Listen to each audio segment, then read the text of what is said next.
What is the key thought? Living at this level will move you out of your comfort zone. Something special. Something more than ordinary. Something more than normal. Abnormal. Lahat naman ng tao loko-loko. Pero yung lang loko-loko kay Lord, ang punong-puno ng blessing, masaya, saka pupunta ng langit. Lahat naman ng tao loko-loko. Loko-loko sa pera, loko-loko sa kung saang mga bagay. Pero tayo, loko-loko tayo sa Lord. Number 2. Dali. Living on this level will also invoke opposition. Oppositions. When you decide to really follow the Lord and move into a higher level, the devil will not fold up his hand and say, okay, I surrender. In effect, he will attack you some more. He will tempt you some more. Okay?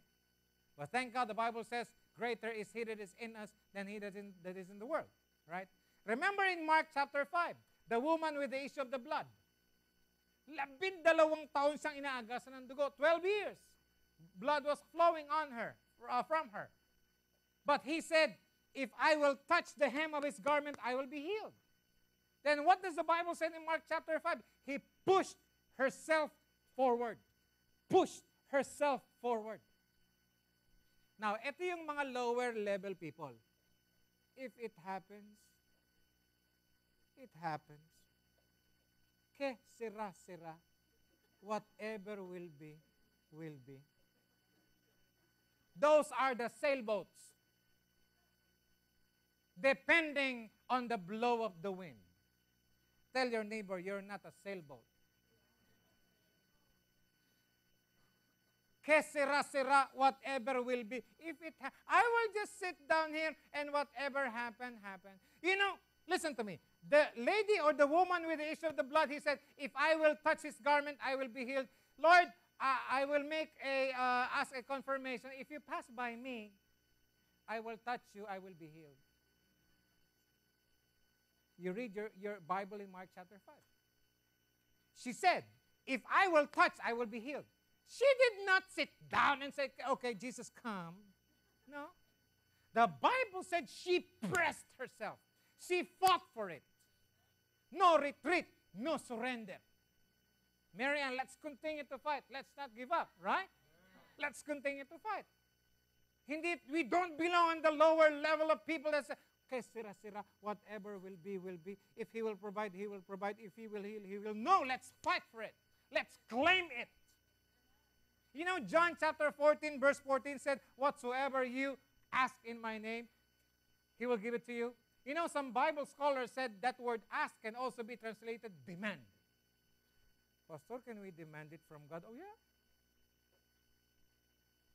Oh, yes. Because it is promised. It is written. Press on. Move on. But there will be oppositions. Remember Bartimaeus in Mark chapter 10? Bartimaeus was blind. And he somehow knew that Jesus was passing by. And then while Jesus was passing by, he shouted and said, Jesus, son of David, have mercy upon me. And then some of the people said, hey, blind guy, shut up. Oppositions. Then blind Bartimaeus said, I will not listen to you. You only give me coins. You never give me an eye. I'll not listen to you. Now, when you decide to live on a higher level, there will be oppositions. And sad to say, some oppositions may come from your best of friends, from your relatives. Oh, you changed your religion already? Oh, what is that happening in your life now? There will be oppositions. And expect oppositions. Because you're not already in the world and you are not of the world. Persecution will come. People will hate you because you love the Lord. Let it be. Or you like the other way around. You love the people and God will hate you. Love God. I don't care whether people may hate me. No? Oppositions may come, but don't even care. The key thought is living on this level will expose you to your enemies. will expose you to persecutions, will expose you to people will disagree with you. Well, if they want to live on that level, let it be. But refuse to live on that level because we are going to a higher level. Hello? Kung gusto nila doon, di doon sila. Pero tayo, we're going up. My goodness, brothers and sisters, we only have one life to live. Let's make the most out of this life. We don't believe in reincarnation. We don't have a second life. Wala namang pusa sa atin ditong siya mambuhay. Isa lang to, mga kapatid. At hindi tayo bumabata. Mukha lang tayong bata. Mga mukha lang tayong bata. Nakikitayo. Make the most out of this life. That's why if you want to follow the Lord, follow Him 100%. Why keep the 20%? Why keep the 40%? Or why even keep the 50%?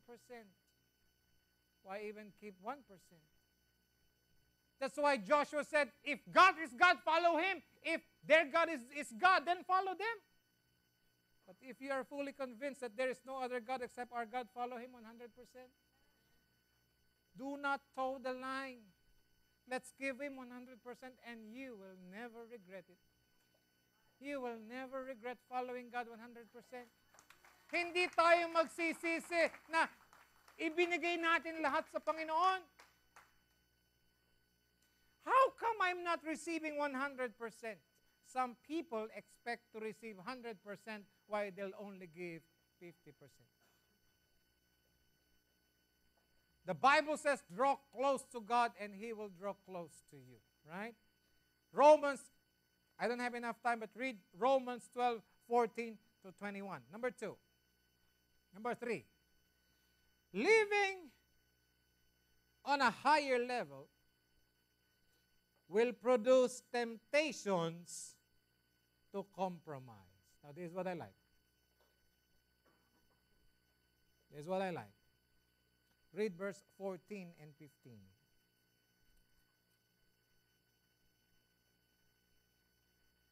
Remember, the devil, in the form of this King Nebuchadnezzar, is making a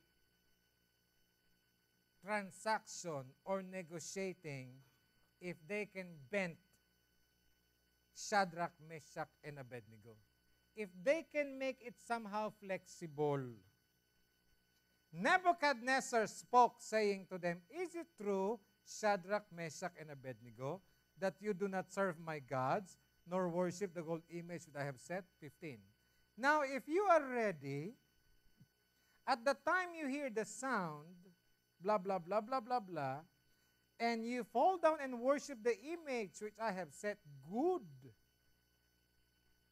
But if you do not, you shall be cast immediately into the midst of the burning fiery furnace, and who is the God who will deliver you from there? Threats. Temptation to compromise. You know, in life, there are negotiables and there are non-negotiables. Like Sundays. Don't compromise.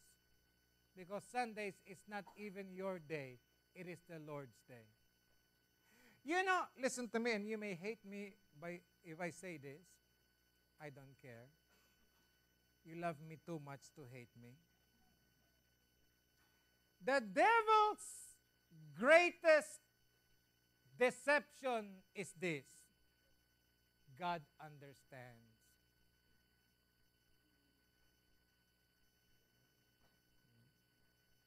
Right?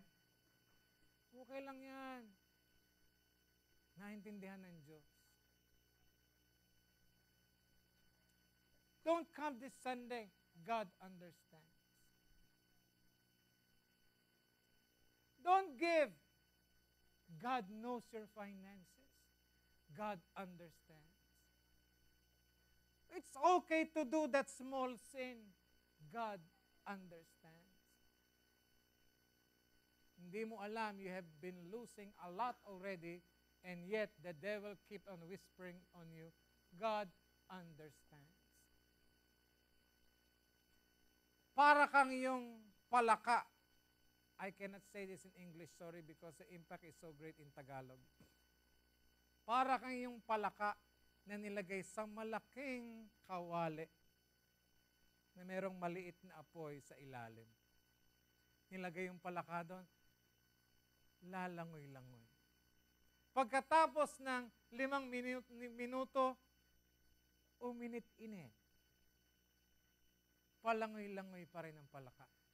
Mas maganda na nga, hot water.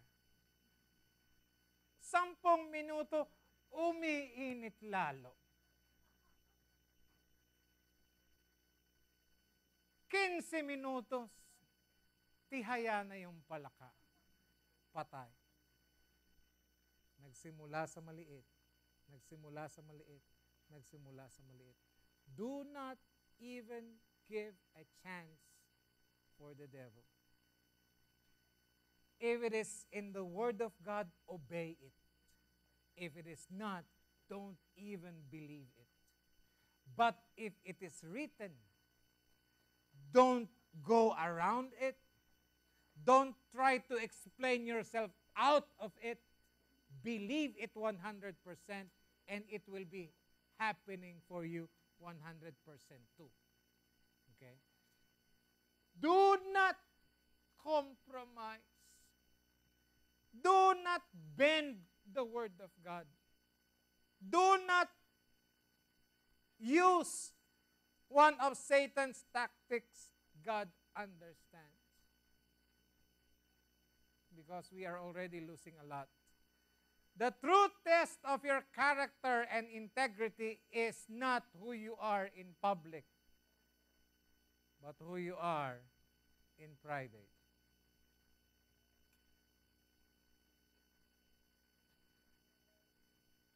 I want to ask all the children,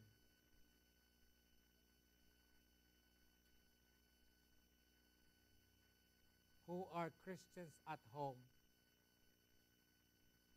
malalaman mo kung sino yung tunay na Kristiyano, hindi kapag nasa loob ng simbahan, kundi kapag nasa bahay,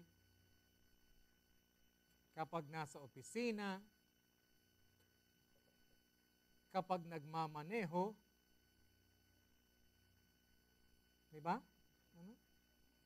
Living on a higher level will produce temptations to compromise, but don't. Key thought is living on this level will challenge your convictions. What are you here for? Deeper level, higher level. We are not here only to receive miracles from God. Believe me, you. We are here to praise and worship and thank God and listen to His Word. Okay? Number 4.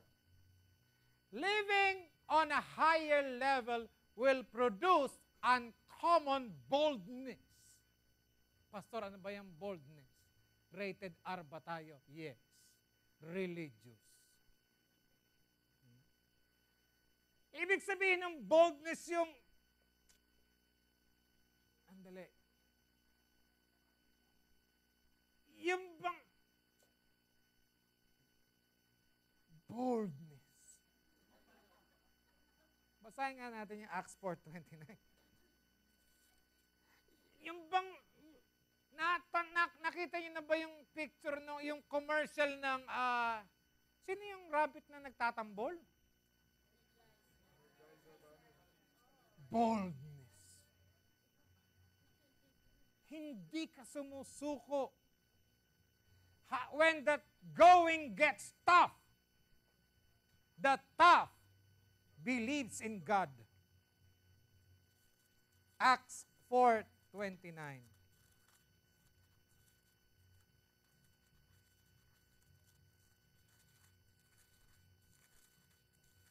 You see, it's sometimes the opposite. When we are being attacked, sometimes we feel weak and we feel low. Diba? Right? When you are under attack, minsan lalo kang nanghihina, minsan lalo kang nanlulupaypay. But you know, pray to God. Pray to God. Because God wants you to be on that position so you can trust God 100%. Sometimes kinukuha yung sarili niyong lakas para mapalitan ang lakas ng Lord. Kasi pag hindi kinuha yung sarili niyong lakas, asa kayo ng asa sa ating sariling lakas eh. Oh, I can do it. Oh, I can do it. Sometimes God will allow that all your strength will be sapped so that you can only and you will only rely on the strength of God. You see? Acts 4:29.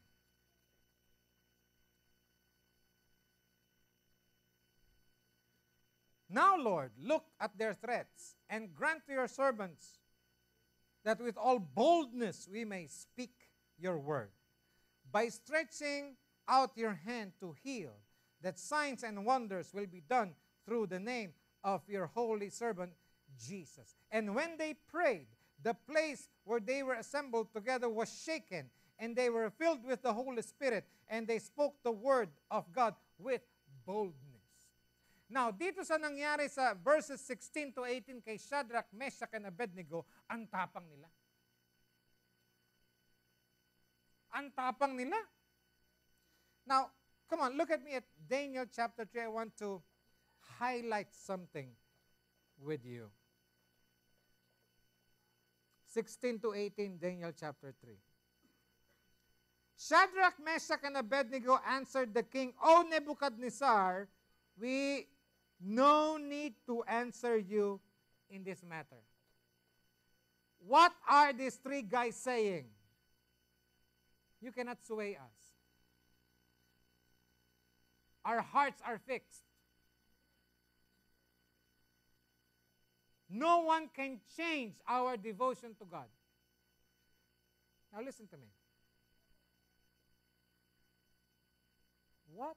Listen to me, and answer this by your heart only today. What can change your dedication and devotion to God? What can change it? Ano ang pwedeng mangyari sa iyo na ikatatampo mo at ikatatalikod mo sa Lord? What can happen to you that will cause you to turn your back away from God?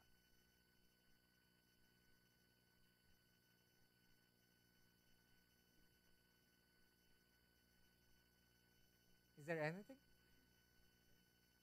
Sabi ng iba, oh, there's a lot of things. If God will take away my good car, I will be mad at Him. Ang babaw naman. Or if God will take away my new house, man, I tell you, I will backslide. If God will take my son, my children, I will hate him the rest of my life. If God will take away my family, I will backslide and go to hell. Because when you backslide, you thought you'll be going to heaven. What can cause you to turn your back from God?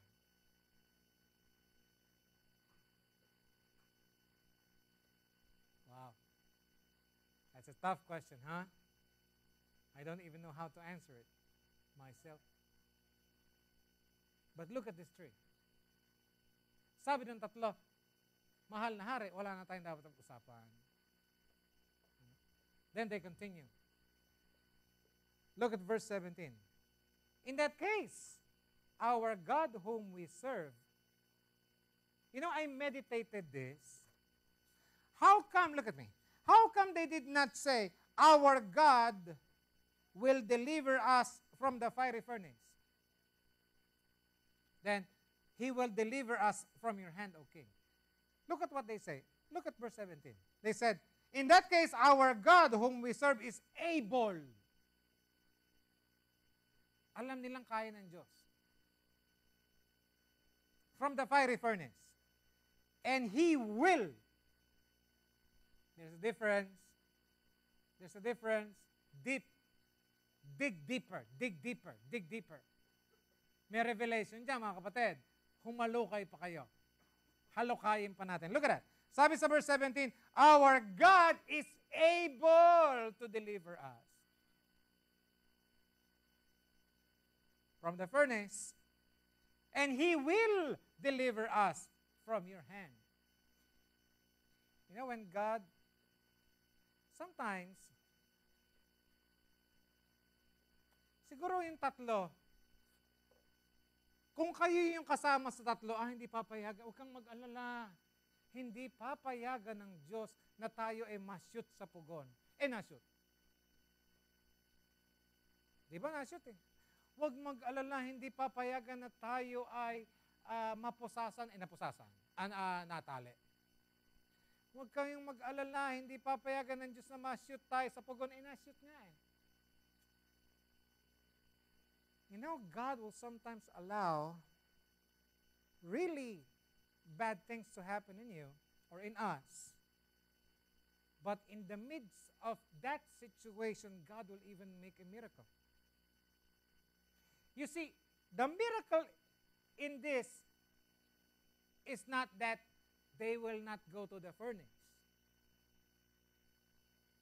Listen again. Siguro, ang inaakala ng tatlo, hindi tayo malalagay sa pugon. Hindi yun ang himalang nangyari eh. Ang himalang nangyari, mas mabigat. Ang himalang nangyari, na-shoot sila sa pugon, di sila nasunog.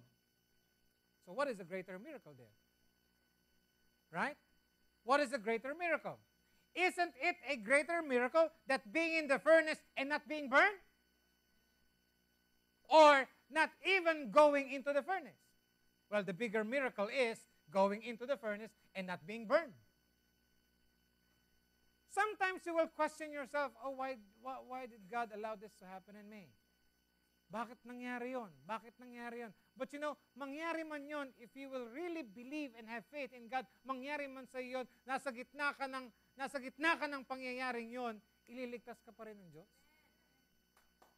God allowed those things to happen in you because in the midst of that happening, God will even or have prepared you a even bigger miracle eh. Mas malaking himala eh. Now, it's a miracle if the three of them were not thrown into the furnace. That's a miracle. But you know, God is an exciting God. There is an even bigger miracle eh. The bigger miracle is, even though they are thrown in the fire, they will not be burned. And look at their commitment in verse 18. But if not, let it known to you, O king, that we will not serve your God, nor worship the gold image which you have set up. That's a higher level, mga kapatid. Doon tayo. Sabihin mo sa katabi mo, verse 18 ka. What does it mean? Higher level. Lord, you said in your word, you will provide all of my needs. Thank you, Lord. But if not, I will still love you. I will still worship you. I will still thank you. Yung bagang ang mga higher level, sila yung even though. Even though, Lord, I will come this Sunday and I will worship you even though Jackie is not leading that Sunday.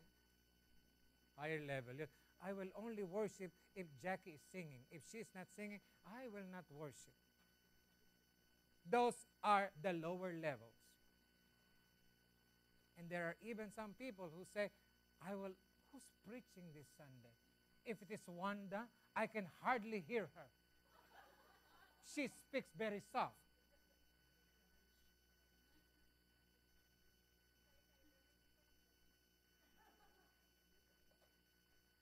Higher level people. Higher level. Higher level. Lord, I don't care who is there as long as you are there. And God always shows up. Hallelujah. God always shows up. I may not be here, Wanda may not be here, Mike may not be here, but when 2 or 3 are gathered in His name, He is in the midst of them, and He is more than enough. Higher level people, higher level tayo. Nung mga bata pa tayong Kristiyano, ay kapag siyang nagpe-preach, inaantok ako. So it healed your insomnia already. Look at that. Some pastors are very good in putting people to sleep. While people are paying thousands to be put to sleep, all the pastor needs to do is to preach. But it is not God putting you to sleep. I tell you, it's the devil. Pastor, isa pa, ang Biblia din, madaling magpatulog. It's not God putting you to sleep. It's the devil, I tell you. Bakit ba naman kapag ang binabasa nyo, kislap tsaka liwayway? Meron pa bang kislap? Wala nang liwayway. Ba't ba kapag Star Magazine ang binabasa nyo, pumupunta pa kayo sa liwanag? Hindi ko masyado mabasa. Amin na nga yung salamin ko, hindi ko mabasa. Pero kapag Bible, saka yung Bible nila nasa tabi ng higaan. Kaya natutulog eh. That's why you always fall asleep because you put your Bible in your bed.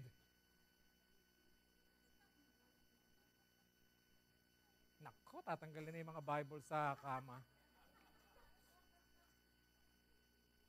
Hindi, Pastor, ano ko to panangga ko to sa mga demonyo. Go against popular belief.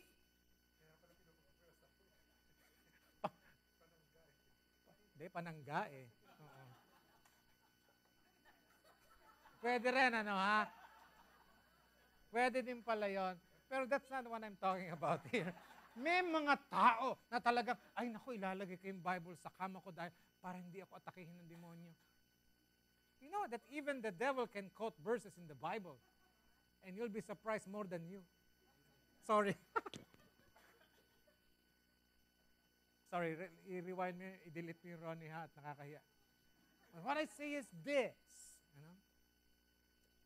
Ano nga ba topic ko? Read your Bible. Don't fall asleep reading your Bible. It is not God putting you to sleep.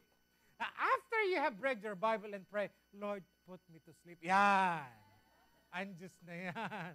Now it is God. But when you open your Bible, ang nabasa lang, Holy Bible. Tulog na. I tell you. Pero kapag liwayway o kislap, back to back pa. Amen, aray. Aray yun. Bakit nga ba kapag chismis juicy? Bakit nga ba kapag bad news maganda? Puro bad news eh. Ang good news nalilimutan. Mali eh. As a boldness ako eh. Ba't ako napunta sa Bible? Boldness. Pang-apat, pang-lima mga kapatid. Living on this level will even produce uncommon results. You want uncommon results? You want special results? Because you are living on the higher level, believing on the supernatural, not being normal. We are all abnormal for Jesus Christ. Hallelujah. Di bale, tayo lang yung abnormal na maraming pera at saka walang sakit. Amen? Uncommon result. Dahil pinanindigan, because we believed in the supernatural, we believed the supernatural. Because we believed in the best, we received the best. Hindi barya-barya. Amen? Naku, ako'y gigil na gigil kasi napakasarap mabuhay sa higher level. Nung binigay ko yung aking offering no, actually it's tithes, 1,000-fold return.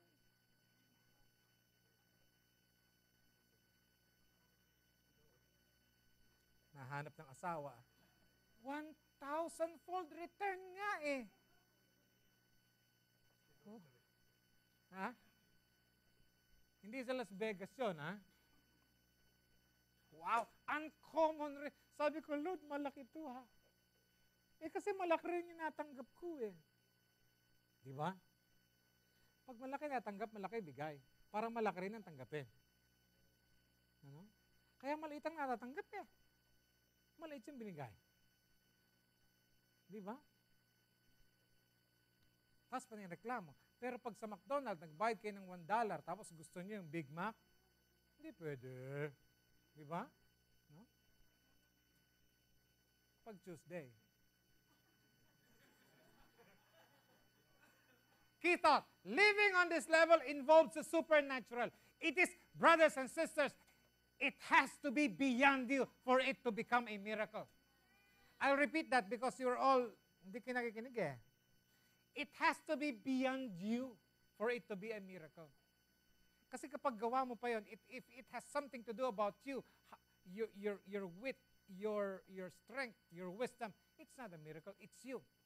But if it is beyond you, welcome.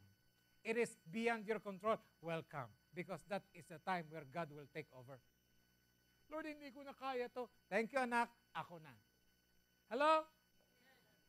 Lord, hindi ko na kaya to. Thank you, anak. Ako na.